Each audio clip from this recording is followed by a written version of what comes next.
There are some people gaining ground and there are some people not gaining ground. But the guy we have with us on the line right now, he's certainly gaining a lot of ground within the Republican Party, a very popular figure among the party, and even jumping up to number 2 in some of the polls. It is a pleasure having Vivek Ramaswamy joining us right now on the line. Vivek, thank you so much for being here. How are you? Good to be on. How are you? Doing great. I appreciate you taking the time. I know this is a very busy time for you campaigning. I do appreciate the fact that you're always willing to have a debate with anybody, whether you agree or disagree. I do agree with you. That's great for the country. I thought your interview you did with Bill Maher was phenomenal. So let's get right into it, if that's okay. And let's start and let's get the Donald Trump stuff out of the way to start. You've said that you want to bring the country together if you become president of the United States. I do. So explain to me why you believe pardoning Donald Trump, if he is convicted of a serious crime, would bring the country together. I think that we should not set the precedent in this country where the ruling party uses police force to indict and arrest its political opponents in the middle of an election. I think that is an awful precedent in this country. I think we are skating on thin ice right now. And I do not want to see us become some banana republic where we're using the weaponization of justice to eliminate political competition. And the reality is these indictments, they're using novel legal theories that have never been levied precisely because Donald Trump is running for president. And I say this now as somebody who's running in second place in some of these national polls. It would be easier for me if Trump were eliminated from competition. That would be an easier path to winning. But that's not what this is about. This is about principle.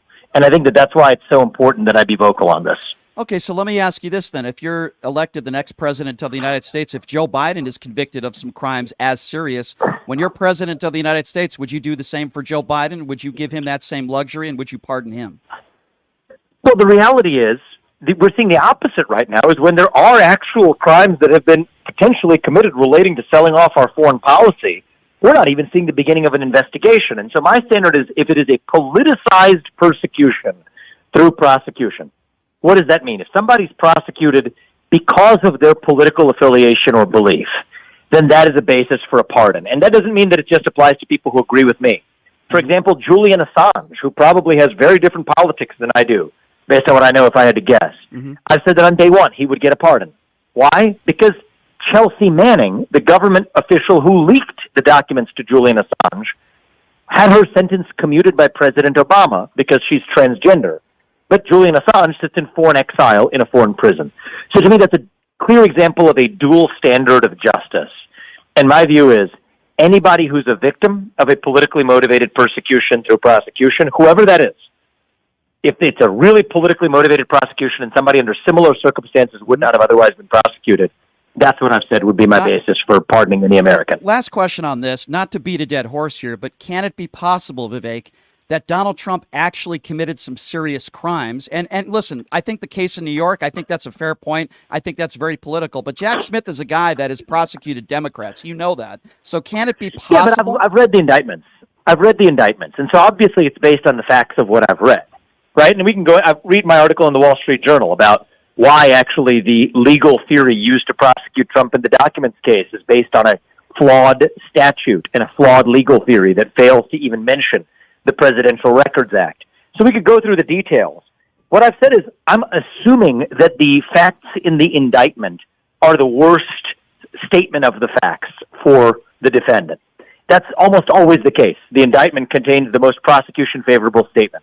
You know, if it turned out that Donald Trump or any other president were selling off the secrets of this country for private gain, there's zero evidence of that in the Trump case.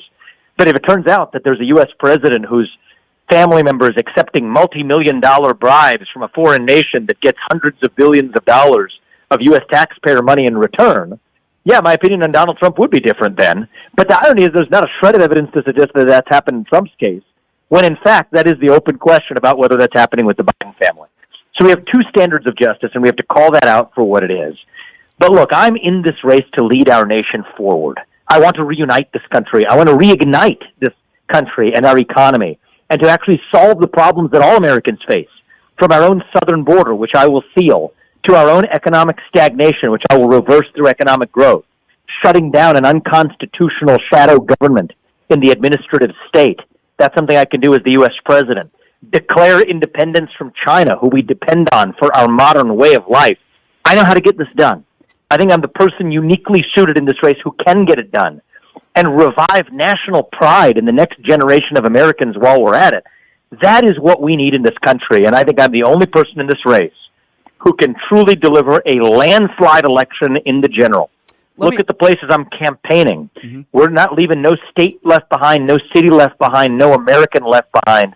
That's the way I'm going to lead, and I think that gives you a sense of why I'm in this race. Sure. Let me. If you're just joining us, Vivek Ramaswamy, running for president of the United States. A couple more questions for you on some other topics. You've mentioned that you want, if you're under the age of 25, you believe to vote, everybody should have to pass a civics test. My question to you is, and I guess comment, I've talked to many people in their 40s, 50s, and 60s that don't have that same type of civics ability, I guess you could say, than people that are in their early 20s. So if you're going to do that for someone that's in their early 20s, why not everybody? Look, I think we should just start with, what I think is everybody in this country should have that capability. You've just got to start somewhere, right? And so for people who age into citizenship, that's the new criteria that I want to use in this country. But it's more about something broader. It's a broader principle that people need to know something about our country in order to be proud of it.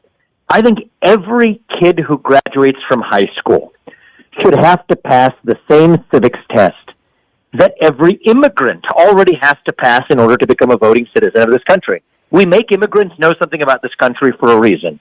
And I think there's no reason why people who are born here shouldn't know those same things about our Constitution. I agree. Listen, and about how our government works and about our history. That's what I believe. I agree with you. I just think there's a lot of people in their 50s, 60s, and 70s that probably don't have that. And I agree with you back.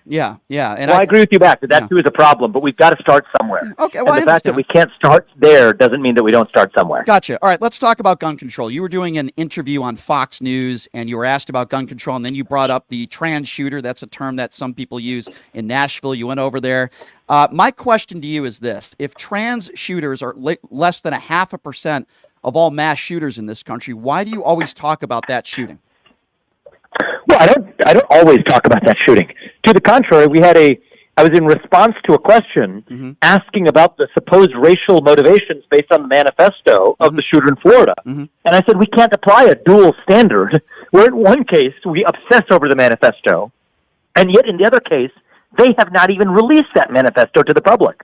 And that was an aberration. That's also another reason to talk about it. There's a long-standing practice in law enforcement that whenever there's a manifesto of a mass shooter, they make it public. That was one case where they didn't. And so I think this is symptomatic of a broader government culture of selectively lying and hiding the facts. And I think that that's really what was wrong in that case, which is why I think that it's my job, if I'm running a campaign founded on truth, to demand a government that speaks the truth to its people. The truth about the origin of COVID-19, to the truth about the Hunter Biden laptop story, to, yes, the truth about the Nashville shooter manifesto. The Hunter laptop story is an interesting one, but let's just, we'll get to that, but let's just talk about guns for now. If you're elected president of the United States, you were on a debate stage, a few weeks ago, and you talked about faith. And I have no problem with people believing what they want to believe, religion and faith, but what are you going to do to lower the gun violence in this country? Because I don't think faith is enough. Well, I think we do have a mental health epidemic. That's the root cause of violent crime in this country. And so I think we need to bring back psychiatric hospitals, mental health institutions, not just by drugging people up, but yes, by faith-based approaches that restore purpose as well.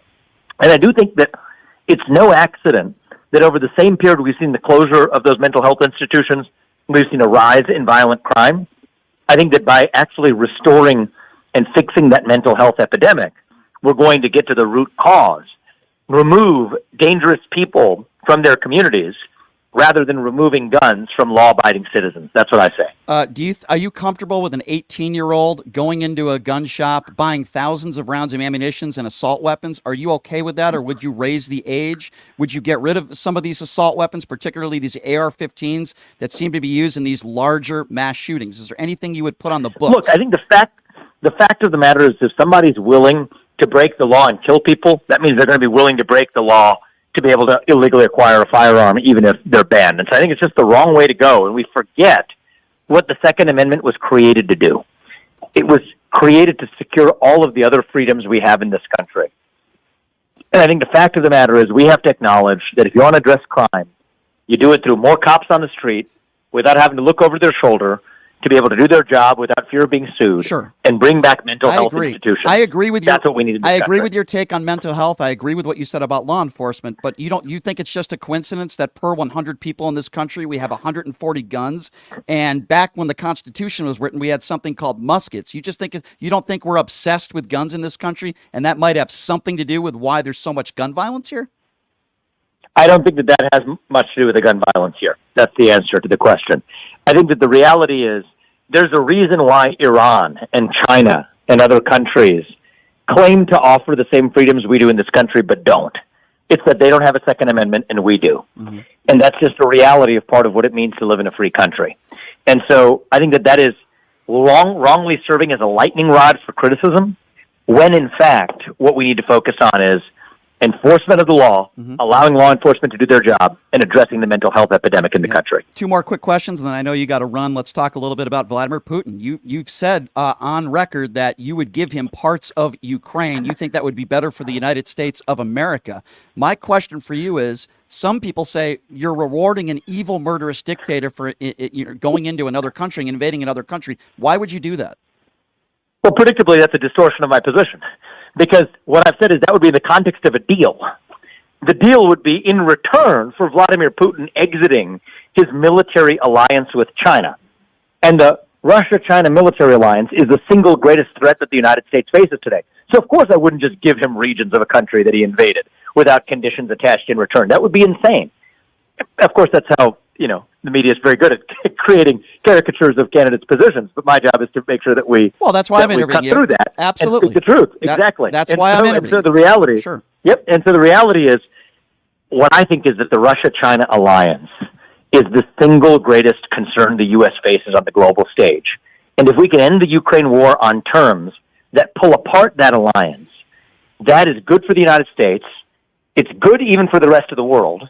I think it's even good for Ukraine, which comes out with its sovereignty intact, which is not at all obvious that the trajectory they're on is something that's going to allow them to do. Do you agree? And so that's how we secure peace, and that's also how we deter China from going after Taiwan, because Russia is no longer in China's camp. If that's the case, then Xi Jinping is going to have to think twice before going after Taiwan. That's visionary foreign policy, and that's what we're going to need. Do you agree with me that Vladimir Putin is an evil, murderous dictator? Would you be on the record as saying that?